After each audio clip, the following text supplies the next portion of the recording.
sgu aldrig at gå gennem døre. Jeg gør, som vi blev instrueret. Jeg visualiserer mig selv gående gennem døren. Jeg forestiller mig, at jeg står på den anden side. Og jeg går stille og roligt lige ind i døren hver gang. Min underbevidsthed. Jeg kan ikke have vendt sig til hele efterlivstanken. Ja, eller også er du skide ring til det. For en gang fjernsyn. Det er da rart, at den har affundet sig med et par måneder mindre at mætte.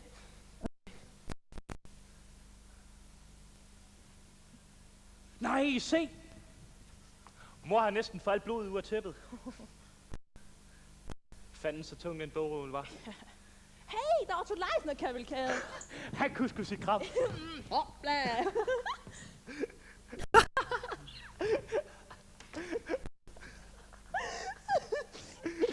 Det var sjovt.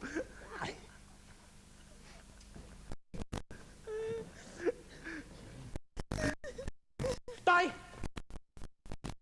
Nej, der smadrer vores hoveder. Det gjorde jeg med ondt. Kirsten, Erik, hvad laver I her?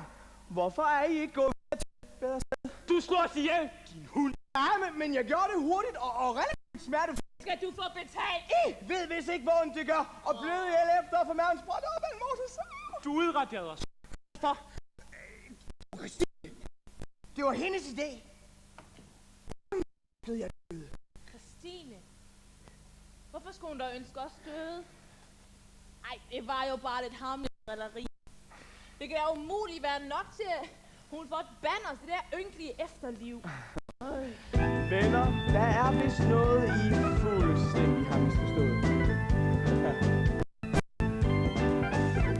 Den er slet ikke nogen dom. Det gamle liv blev ikke snydt. Hvis du tænker dig sådan rigtigt om, er det kun starten på et nyt. Du kan gøre lige meget, hvad du vil. Der er ingen til at sige nej. Du kan sætte du skal bare gøre ligesom mig. Hver eneste dag, som var det din sidste, kan trygt slappe af. En evig ferie til verden bliver sød. Når du kan leve med at være og dø. Der er ingen grænser for, hvad man kan gøre. Det er for godt til at være sandt. Hvis der er det bedste, skal jeg ikke spørge.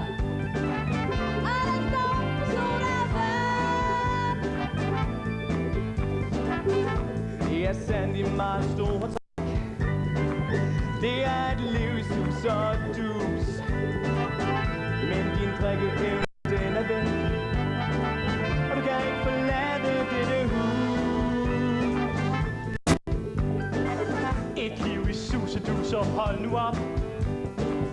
Du står mod dig selv. Hvordan kan man more sig uden sin krop? Du har slået fremtiden ihjel. Nej, jo, kun dig selv. Det er ikke nogen forvandling, at slå os ihjel. Der mistede vi alting, men det var hvem og vi jo intet ved. For at leve med at være død. Tag og vis mig lidt taknemmelighed. I har jo fået evigt liv. Du har begravet vores sjælefred i et ikke tidsformt liv. I insisterer på at forstå. Din verden er kun i dit hoved. Så langt kan vores enighed dog gå. Vi er ikke enige om noget. Hver eneste dag, der var kun dig selv.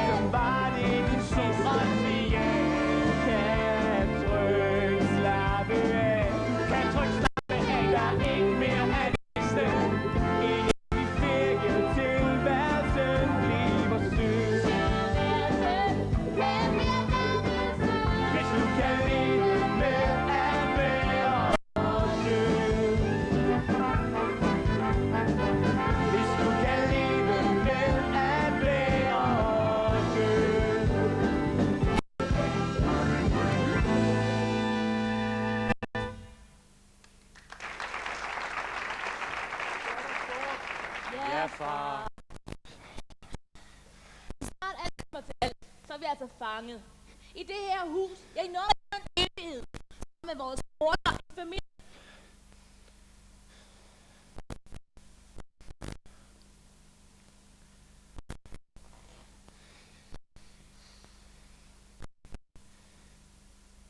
Sig mig.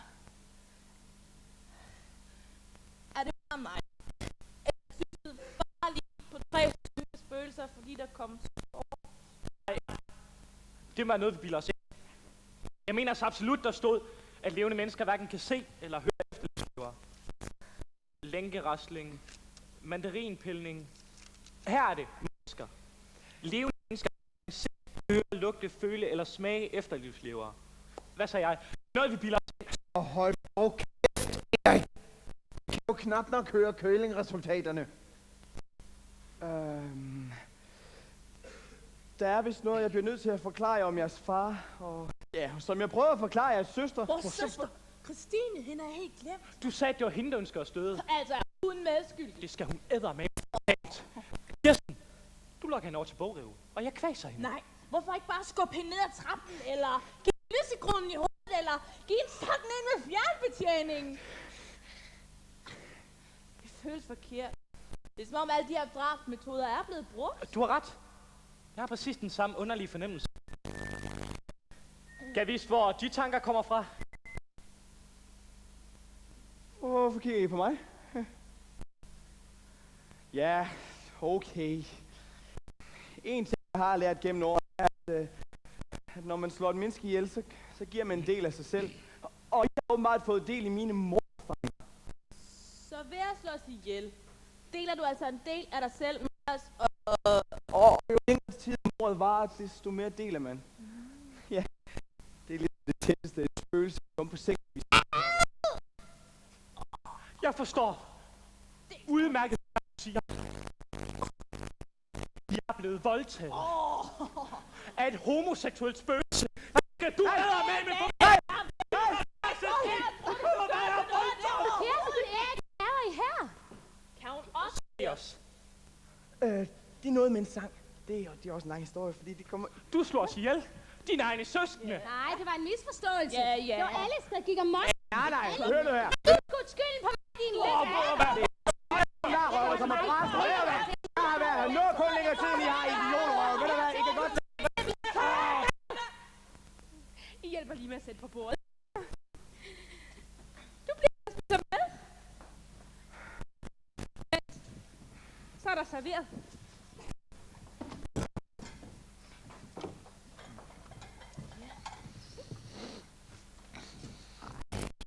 Hallo. Hvad skal vi have i dag? suppe. Kom så. Du kan så godt lide suppe, Kirsten. Nej, det er godt. Jeg skal da altid droppe dig sådan. De spiser, bare spiser, og siger ikke spor. De sidder og spiser rundt om det tavse bord. Man skulle ellers tro, de Og kunne få snakket ud, hvad der står for skud. Men de sidder der, holder bare ved. De spiser, men de viser ikke andre tegn på liv. De tykker, Humler, de knasker har os mod deres ord for. Er det skrumpet vind, så ingenting, så den eneste snak bliver. de spiser, Uden kvaler, og siger ikke et ord. de spiser, Ingen taler om liv og død ombord. Ingen åbner mund uden fodringsgrund, og den stillhed de tiger stille i. Lammer og mævtosser, de er.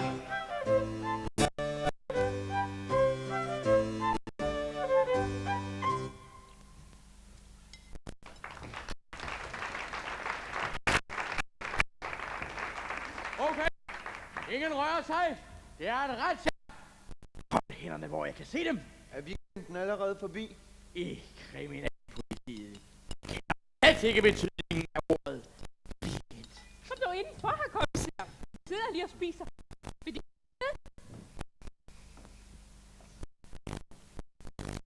Hvem er det klovn? Det er ham, der skal finde ud af, hvem der slog jer ihjel. Kan han også se os? Nej, det er der ikke nogen far for.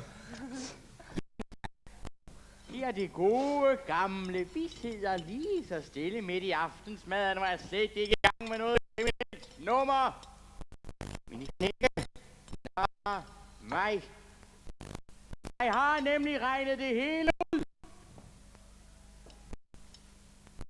Ja, det vil sige, bortset fra, hvorfor jeg har klædstumper på de tomme stole. Jeg synes nok, jeg er ikke rigtig med.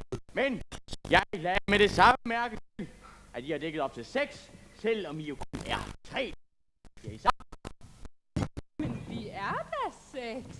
1, 2, 3, 4, 5, 6. Hvad mener hun med, at jeg er 6? De kan vel tælle. 1, 2, 3, 4, 5. Vi er 6, og derfor er der dækket op til 6. Ja, nu er vi snart 7. Thank you, suppe. Ja, nu skal de bare spise. Der er mere, hvor det kommer fra.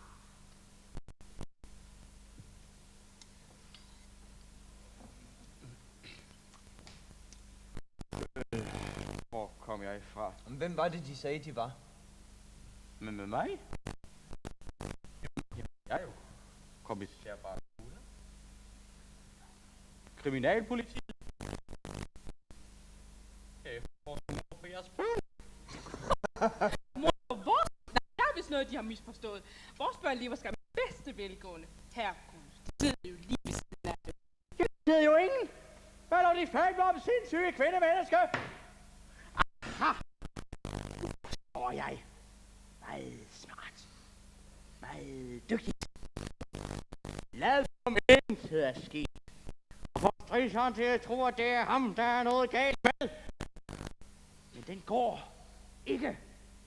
Kommissær Barracuda. Nej, løber man ikke om hjørnerne med. Jeg mangler bare lige den sidste brik. Ja. Han mangler vist mere end 1 brik, hva'? Ja, lige du bare, men har jeg ikke kugler? Nej! Hør nu her, kommissær. Narsudag. De skal ikke komme her og genere mine børn. Og specielt ikke midt i aftensmad. Nu synes jeg, de skulle tage at sige undskyld. Og så gå ud og give dem et rigtigt mor at opklare. Jamen, det bliver spillet af det sindssyge menneske. Det kan jeg ikke gøre. Jeg skal nok få ret på dem. Det er det sidste, de hører. Kom i Barracuda. Hjælper lige med at tage bordet, ikke? Hvorfor ikke? Jeg skal nok få skålen under dem. Jeg mangler bare lige den sidste brik.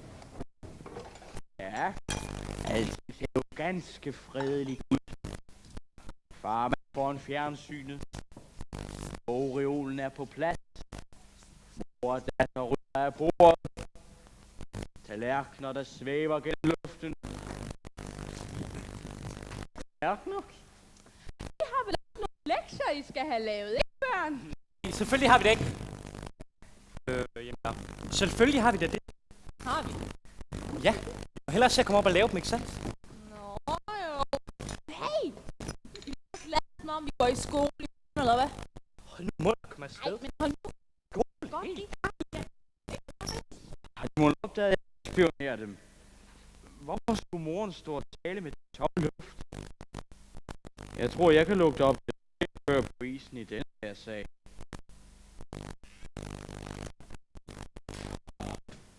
Hvor skal du hen? Jeg er færdig med min lektie, okay? Jeg gider ikke sidde ovenpå og kukke lur sammen med en samling sugehunger. Det er mit hus! Det var først, ved det. Okay.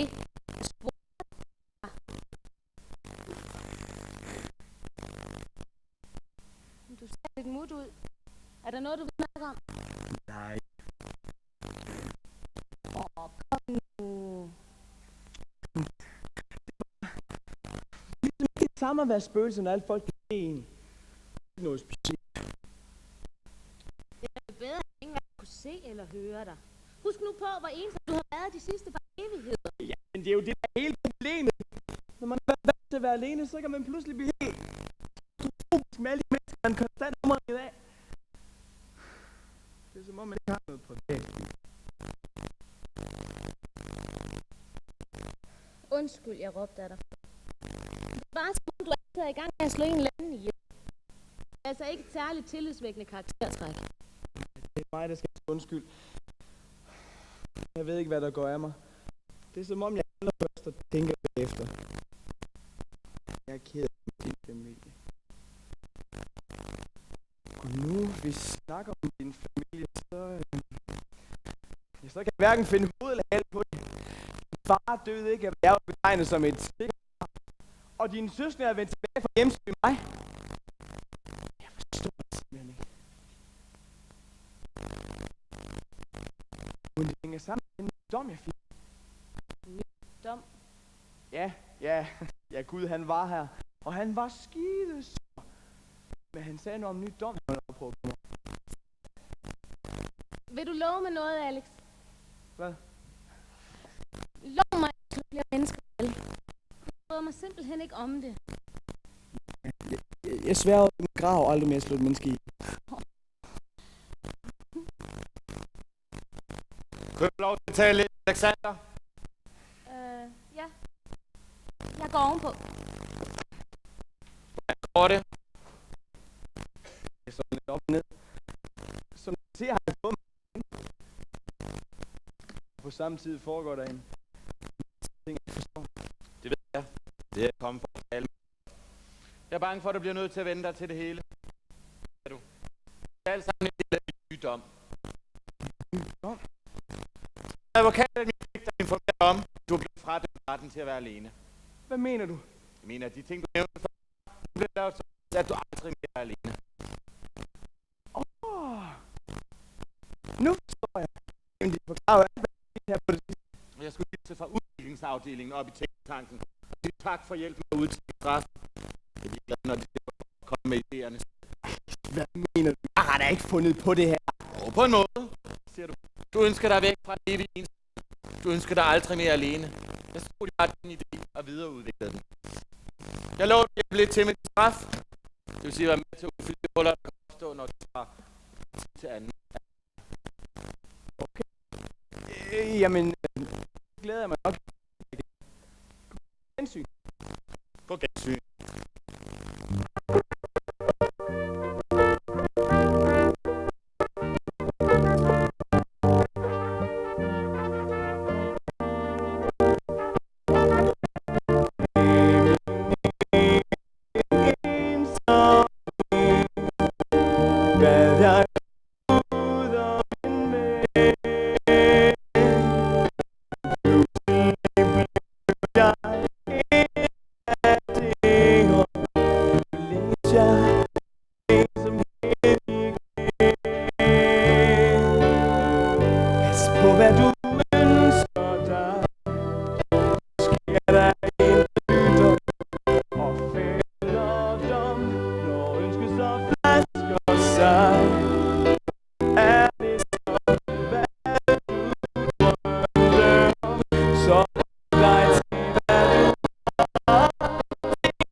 Alex? Christine? Fik far. Kom nu. Okay. Altid bedst. Jamen, vi skal jo lave et eller andet. Skal du tage den? Røvhul så. Det er altid dig, der vinder. Selvfølgelig. Ikke noget ved for os andre, vel?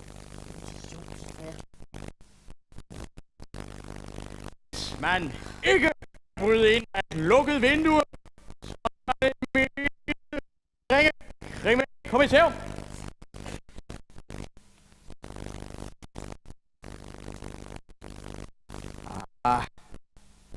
Herfra kan jeg se, hvad forbryder laver.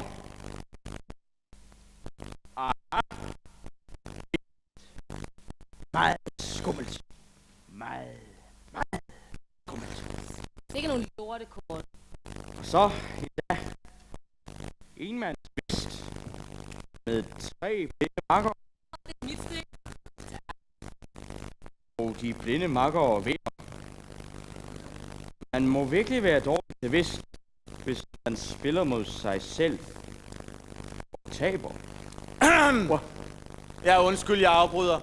Men det bliver mig pålagt at forklare dem en ting eller to. Hvem er de? Og hvor de afbryder kriminalkommissærens arbejde? Det er kommet for at fortælle dem, at myrde 2. Det ved jeg allerede. Det har jeg vist lige fra starten. Det var butleren, der gjorde det. Men forældrene er hævet over enhver tvivl.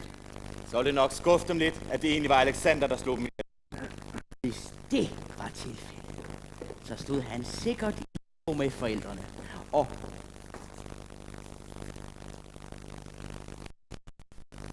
Alex. Hvem? Ja, Alexander. Ja, det er ham, der står uden. Jeg kan da ikke se nogen. Er de sikre? Selvfølgelig er jeg. Hvor kom de fra? Er det endnu en af deres? Og hvem er de egentlig? Jamen, jeg er meget. Jeg har embedsmedført. Jeg skal svare på resten af deres spørgsmål. Ikke noget trick. De har været her hele tiden. Og Alexander har været lige ukorrekt vil betegnes som et spøgelse. Han har lige siden mødet haft et adfærdsvanskeligt problem. Han slår folk ihjel. Slår folk ihjel. Naturligvis. Så hvad de prøver at blive er altså, at de 2 unger blev dræbt af denne Alexander. Den må de et stykke længere på bøgelandet med. Det kan jo slet ikke lade sig gøre. Hvordan havde de tænkt, at jeg skulle arrestere et spøgelse? Håndjern! Jeg skal heller ikke tænke mig, at de skulle arrestere ham. Hvis de ikke tror på mig, så de spørger de 2 unge mennesker. De er, hvad jeg vil kalde førstevidner til mordet. Hvem er de da? De myrdede. De er altså spøgelser. Nej, vent du lige, hvem de nu er. Jeg har på fornemmelse, de prøver det over mig. Nu synes jeg lige, de skal komme ned på stationen. Så vil jeg gennemgå deres forklaring en gang til. Den her morsammensværgelse, hvis man jeg først troede. Hey! Er der nogen? Det var mærkeligt. Det var som om han forsvandt ud i den blå luft. Kommissær Kuda er dem. Vi hører slet ikke komme. Kom ind. Nej. Jeg er trænet til at bevæge mig uset i det urbane landskab. Der var vel ikke nogen, der så en kappeklædt mand lige før. Tak, chef. Nej, jeg tror ikke, der er nogen her i huset, der er så langt efter tidens mode. Vi har nok fået gæster. Goddag, frue. Jeg tror, han har mødt min tidligere advokat. Et håbløst tilfælde. Og hvem er så den advokat, om jeg må spørge? Ikke også ham! Alverdens idioter kan se mig! Og hør mig, når jeg tænker over det. Ja, pas du nu på, at du ikke roder dig ind i flere problemer, end du allerede er, unge mand. Problemer? Ja, din kappeklæde for en advokat var så venlig at dumpe et helt vognligt sortebær ud over dig. Så hvis jeg var dig, så ville jeg se at få tungen på geled. Jamen, jeg kom bare til at slå Erik og Kirsten ihjel. Det var praktisk taget et uheld, mere eller mindre. Nok lidt mindre end mere. Ja, jeg startede også hele min undersøgelse ud fra et formodet dobbeltmord. Men nu kan jeg se, at det hele bare var skuespil. I virkeligheden er der aldrig blevet begået nogen mord. Det hele har blot været et skalkeskjul for en anden og langt alvorligere forbrydelse. Så bliver jeg lavet som om, at vi bliver slået ihjel. Prøv at så undgå at tiltrække os politiets opmærksomhed. Netop. Ej, hvor langt ude. Nå, hvad var det så? Stoffer? Sort børshandel? Falske rationeringer? Nej, jeg ved det. Mor vasker sorte penge hvide på børnene, som sammen med Alexander kidnapper spædbørn og sælger den til den arabiske verden. Far her, han er i virkeligheden vagtchef og sidder klistret til overvågningsmonitoren. Og skulle øvrigheden begynde at snuse, så har I hyret en dårlig klædt topadvokat til at klare skærene. Ha! Det er jo den, ikke sandt? Det er derfor, I har indgangen til kælderen. Den er fyldt med babyer, og jeg vil væde med at gå derud i køkkenet, så er der både vaskemaskine og tørretumbler. Flere pengesedler! Flere pengesedler! Vi har altså ikke nogen kælder. Sig I. Der er ikke nogen kælder. Lad mig gætte. De er vist hverken gift eller har børn. Nej. Nej, for så vil de vide, at en kælder fuld af småbørn har det med at føre et lidt højere støjniveau, end vi har her i huset. Deres teori holder vist ikke helt i retten, min gode kommissær. Ja. Insinuerer de, at jeg ikke tager denne her sag? Står de der og påstår, at de beviser klogere end mig? I tror da ikke, det her lille falske mor kan få mig til at opgive ævret? Er du helt sikker på, at du vil have et svar på det? Det er meget, hvor dum I tror, jeg er. Så kan I du muligt tro, at falder for alt det her spøgelseshal. Nej. Og hvad får dig så til at sige det? Jo, du siger, at du under ingen omstændigheder vil tro på, at vi tre er spøgelser. Ja. Og når du ikke vil tro på, at vi tre er spøgelser, så har der absolut ikke nogen chance for at opklare sagen. Så børn, kan I nu lade den gode kommissær være i fred? Smut så op på jeres værelser med jer. Så, smut!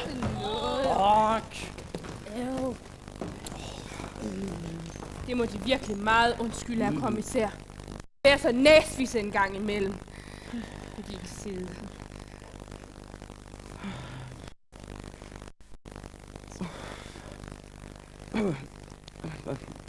Mange tak, fru Fristrøm. Det var pænt af dem. De var nu også lidt ude på slap line med deres morteorier. Det er jeg meget flov over. At jeg virkelig kunne få mig selv til at mistænke og anklage så smukt et væsen. Sådan en forfærdelig forbrydelse.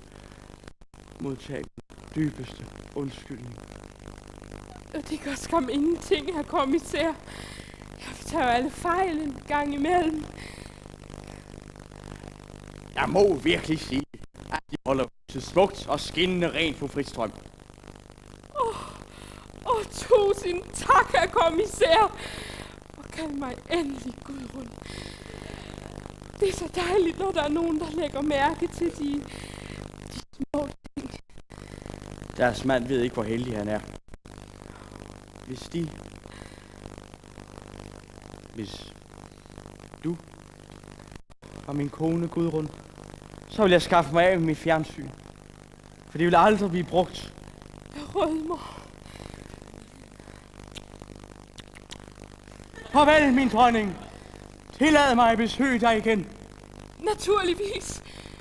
Nu skal jeg vise dig ud. Nej, tak. Jeg kender vejen. Døren er den vej.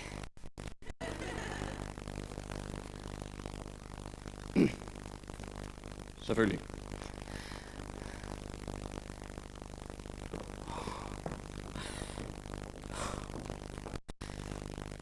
Adieu.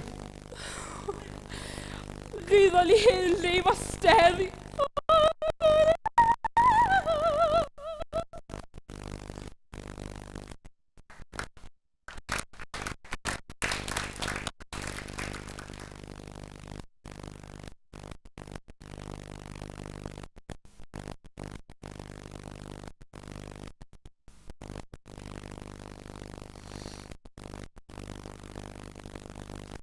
Pyha. Der er fan. Efter alle de ting, jeg har gjort det her på det sidste, er jeg helt trygt at hente sjæle her.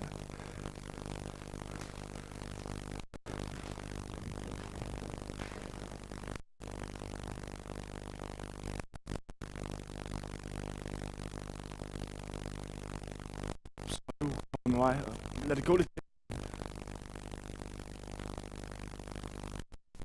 Hallo? Hallo? Ja, jeg er ked af at forstyrre dig midt i en ellers interessant vejrudsigt, men jeg er altså kommet for at hente dig. Jeg har ikke tid. Hvad? Jeg hjælper det lige om lidt. Det vil jeg tage som et udtryk for den klassiske fornægtelse og uvilje mod at godtage, at man er gået bort. Men tro mig, du er død, Kramster. Bent Fuglsson. Klokken er 20:45, og du er død. Venlig at følge med. Hvad i alverden er galt? Du er død. Dine jordiske pinsler er forbi. Der vender der en evighed blandt skønne sjældne. Er der noget fjernsyn? Nej, selvfølgelig er der ikke noget fjernsyn i himlen. Der er skøn musik, vidunderlig mad, det er himmerige for helvede, den evige sjælefred. Det lyder kedeligt. Ja, selvfølgelig lyder det kedeligt, men det er altså ikke fordi du har et valgfister, så let røv. Der tager du fejl, gamle Jens. Han har rent faktisk et valg.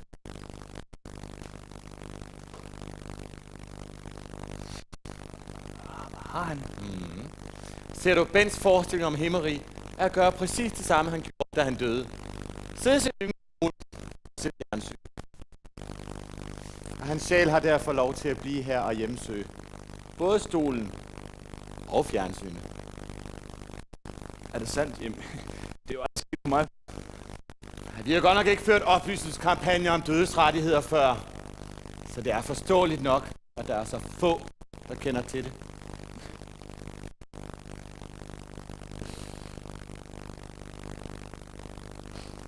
Nogle ting, der får en til at føle sig helt magtesløs. Her går man og tror, man har tjek på det hele, og pludselig opdager man, der er noget, man har overset. Tag det roligt, Mortimer. Det ser ud som om, du godt kunne bruge en drink eller to. Kom, jeg giver. Jeg havde fornemmelsen, det er rutineafhentning, det her.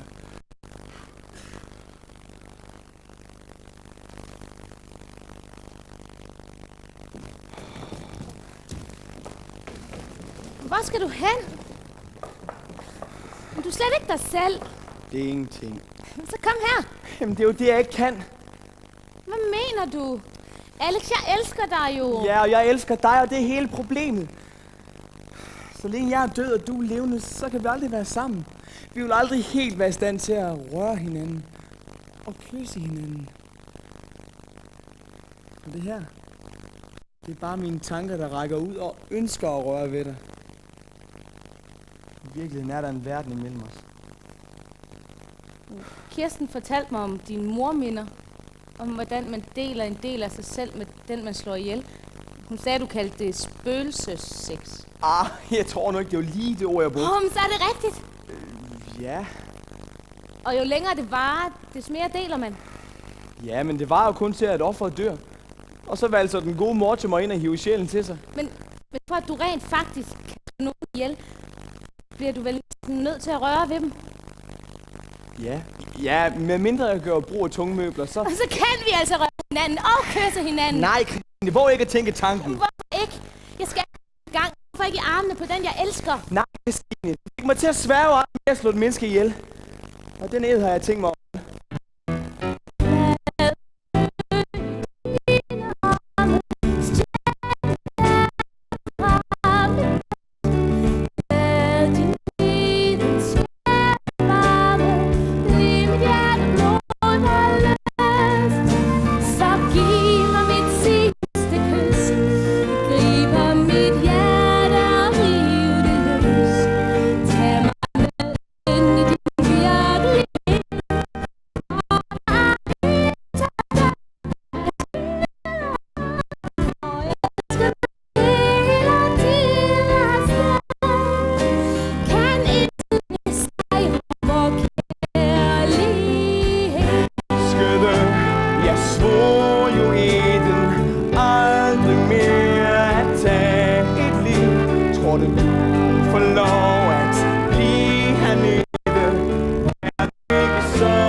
til advokaten. Hav du, jeg vil gøre alt for dig. Så kom der her, giv mig mit sidste kys. Giv mig mit hjerte og riv det løs. Er tålmodighed og det, hvor der intet er, skille os ad. Og elske dig del og del og slet. Kan intet besejre vor kærlighed. Kan intet besejre vor kærlighed. Kan intet besejre vor kærlighed. Kan intet besejre vor kærlighed.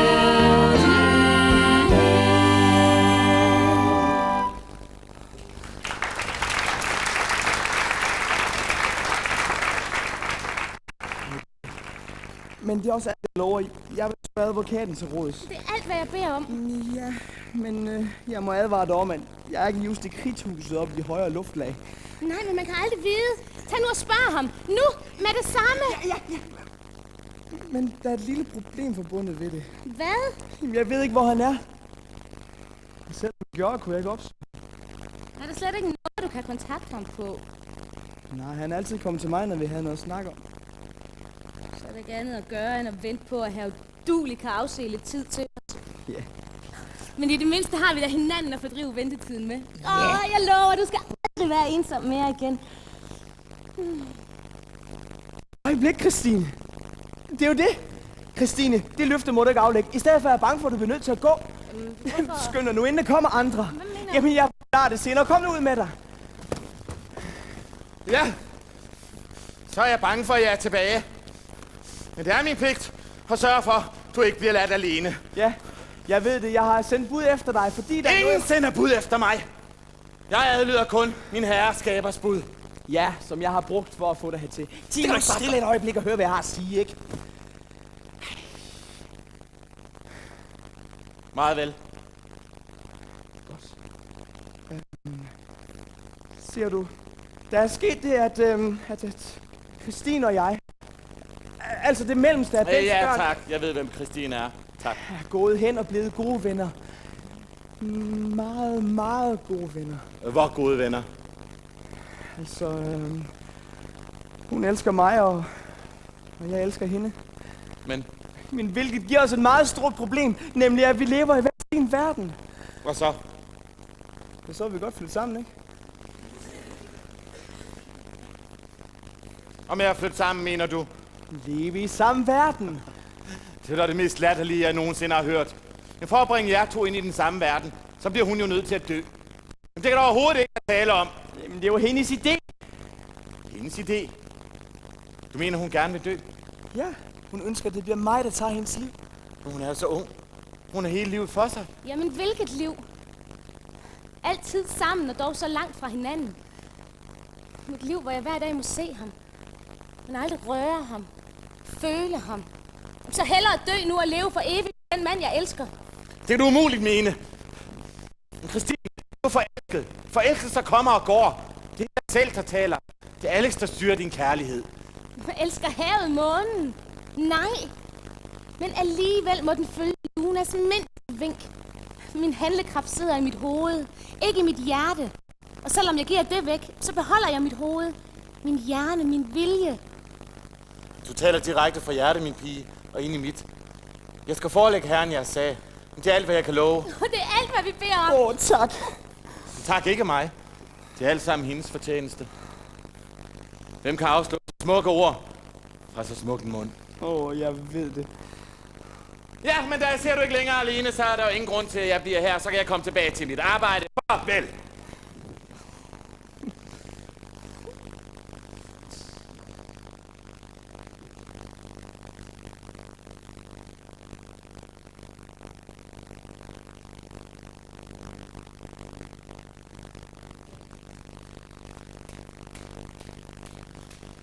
Himmelske hersker, jeg er kommet til dem i forhold for en af mine klienter, eller det vil sige en af mine kommende klienter. Aha. Og hvad fabler de om? Ja, det drejer sig faktisk også om en af mine nuværende klienter. Alexander. Hvad har han nu lavet? Ingenting. hvis jeg skal være ærlig. Og det skal du. Jeg er selvfølgelig noget i herre. Men ser de, der er sket det, at han er blevet forelsket i en levende pige. Det sker jo konstant. Du kender svaret. Han kan ikke vende tilbage til livet. Jamen, denne gang er pigen altså også forelsket i ham, og det er hendes sag, jeg kommer for at tale. Jeg har talt med en unge dame, og hun taler fra hjertet, når hun siger, hun ønsker at dø for at være sammen med sin elskede. Men Alexander er jo ikke den første, jeg tænker på, når jeg er i noget i hjørne. Hvorfor skulle jeg skænke ham hans udkårne? Se, det spørgsmål har jeg forberedt mig på. Og jeg har lavet en liste med punkter, der taler de unge menneskers sag. Jeg har også talt med PR-afdelingen, og de er sikre på, at de kan få en stor Gud af noget-kampagne ud af det her. Du har fat i noget. Hvad er dit næste argument? Ja, det falder også i hak med dommen. Hvis hun får lov til at blive sammen med ham efter hendes død, vil de to altid være sammen, hvilket igen vil sige, at han ikke vil være alene. Alt i alt den perfekte løsning for alle, og jeg kan få lidt arbejdsro. Du har virkelig tænkt over det. Så den unge pige har med min tilladelse til at dø, og for evigt hjemsøge sin bolig sammen med sin elskede. Tilfreds? Der har været lige et par små ting. Hold dit aldrig inde. Jo, snart, herre konge. Men nu da vi har sikret os, at Alexander aldrig mere er alene, så er der ingen grund til, at Kirsten og Erik skal blive her og hjemsøge ham. Okay, ungerne sendes videre i systemet, men faren bliver, hvor han er. Hvis folk selv kan skabe deres eget himmerige, så er der ingen grund til, at vi skal komme og pille ved det. Selvfølgelig ikke noget i her. Men hvad så med den stakkels kone? Hvis hele hendes familie dør, hvad skal der så blive af hende? Lov, herre konge, så har jeg udarbejdet en helt speciel løsning til hende. Udmærket. Så overlader jeg situationen til dem. De ser ud til at få på hver eneste detalje. De skal nok blive til noget.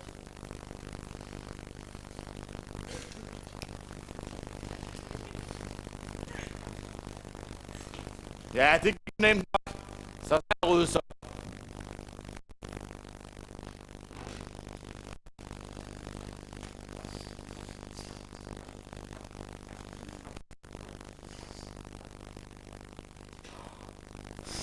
Det var en smuk begravelse. Jeg tror virkelig, at Bent ville have været tilfreds. Især med den fjernsynsformede blomsterdekoration på kisten. Og gravstenen med en lille granitparabol ovenpå. Det er næsten som om, jeg stadig kan se ham sidde der. Med det kære, tomme blik. Og hans nuttede mani med at kramme fjernbetjeningen, som om det var en lille teddybjørn. Farvel, Bent. Jeg håber, du får et fjernsyn, hvor end du befinder dig. Jo, tak. Den er fin. Så er der ikke lige din farve, Puttemus. Jeg vil aldrig glemme dig.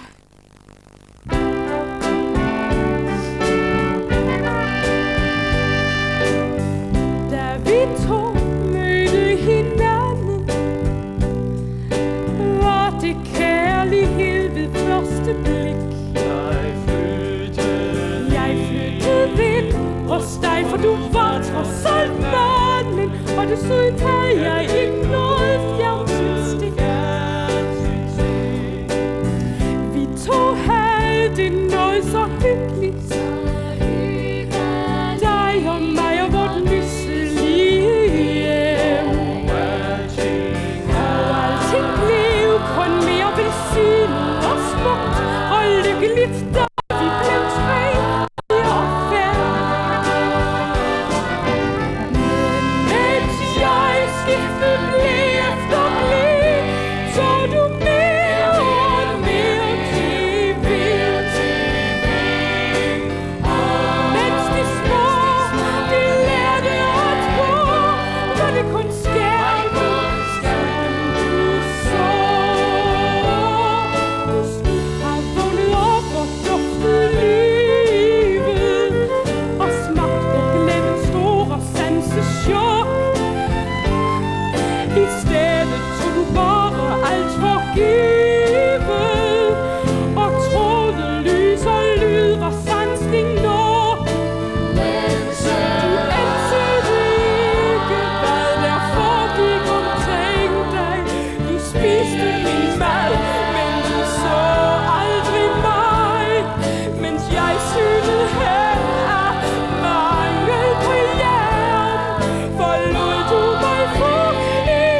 skønne Gudrun, din drømmeprins er her.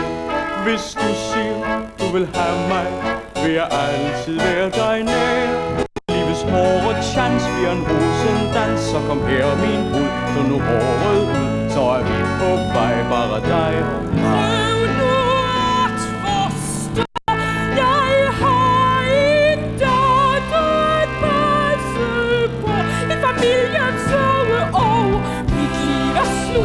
Så lad mig dø. Jeg lader dig ikke sige dø. Jeg er fortabt uden dig. Du skulle tage og vågne op og dukke til live. Smag på glæden store satse sjov. Stå nu ikke der og tag en del for givet. Hvis vi to har hinanden, er det nok. Slet ikke, hvad der foregår omkring dig. Så opsmukke billedet, så se dog på mig.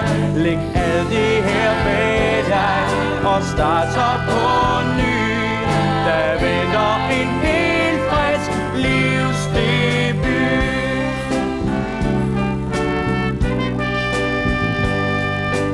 Jeg rydder op efter vor Herre, men jeg kan ikke gøre alting godt igen.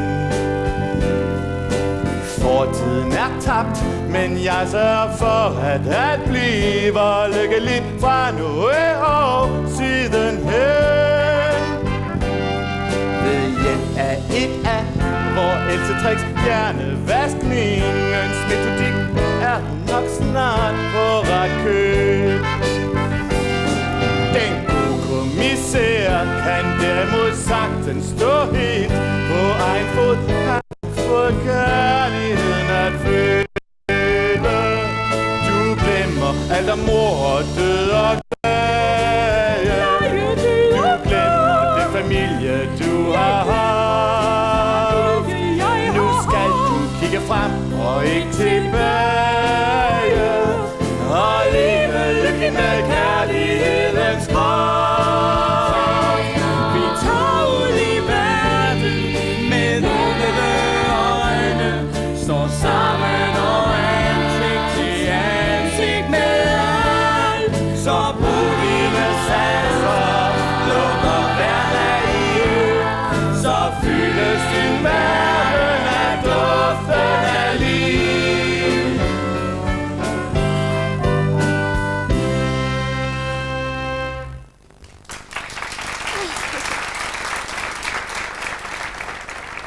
Kom på skat. Lad os gå. Der er et eller andet ved det her hus, der gør mig dårligt til modet. Ja, du har ret. Det forekommer også mig uhyggeligt.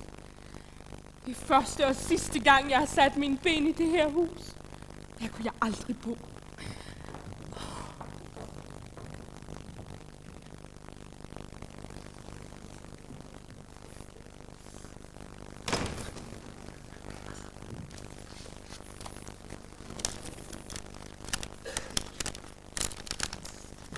Herr advokat, hvordan gik det? Alexander. Ja, man siger jo, at intet nyt har godt nyt. Men jeg kan love dig, at disse nyheder er de allerbedste. Gud den almægtige har i sin visdom skænket Christine hendes ønske. Hun er her med lov til at dø i dine arme og for din hånd. Og for evigt hjemsøge stedet her sammen med dig. Er det sandt? Jamen, hvordan er det muligt? Herrens veje er urensagelige. Hvordan skal jeg nogensinde kunne takke dem? Tak ikke mig. Jamen, vi havde været fortabt uden dem. Det ved jeg. Men ydmyghed er en af mine mange dyder. Ja, selvfølgelig. Men tak alligevel. Jeg har aldrig troet, jeg skulle sige det her til dig, Alexander. Men du har hermed fået himmelsk licens til at dræbe. Tak. Men det er ikke noget klippekort. Kun Christine og ikke flere. Forstået? Ja. Så kan det være, at jeg kan komme tilbage til mit arbejde. Lev vel. Christine, min elskede, kom herned. Hvad er der? Er der kommet svar? Min elskede, jeg var bange for, der er dårligt nyt. Din sag er blevet behandlet, og nu har dommen lydt.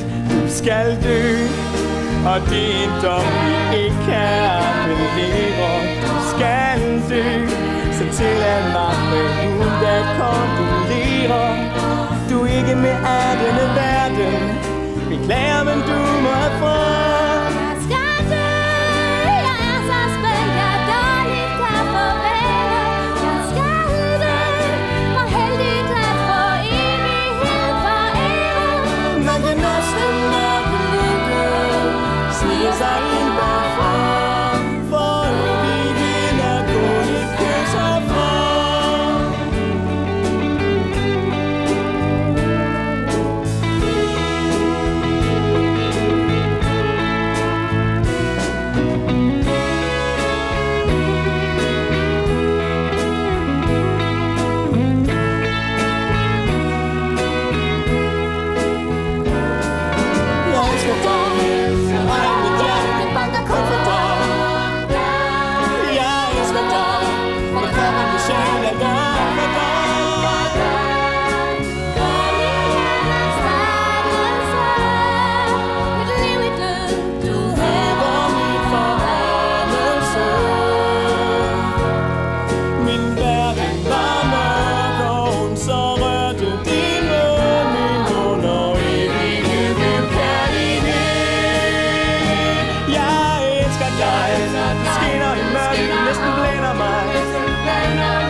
Jeg ser kun dig, din stemme giver mig gåsehud.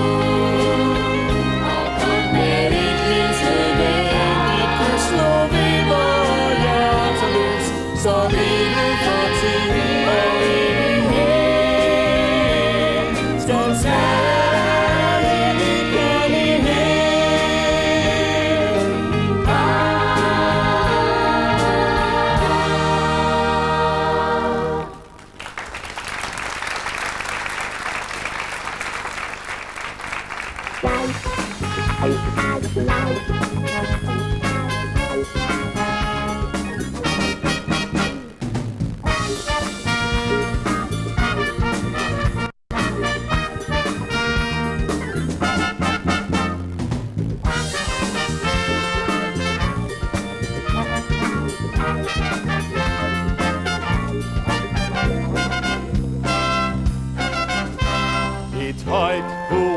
For vort brudepar, ja, så fik de hinanden i enden. Så ensomheden og kærlighed vil forene de hjerternes branden. En næsse så varm, man er yin og yang, kan smide den smukkeste fuldendte sang. Forelskede smider, mens hjertet er formt. Med hjertet som ambold er melodien ramt. Et højt hurra for vort brudepar, ja, så fik de hinanden i enden.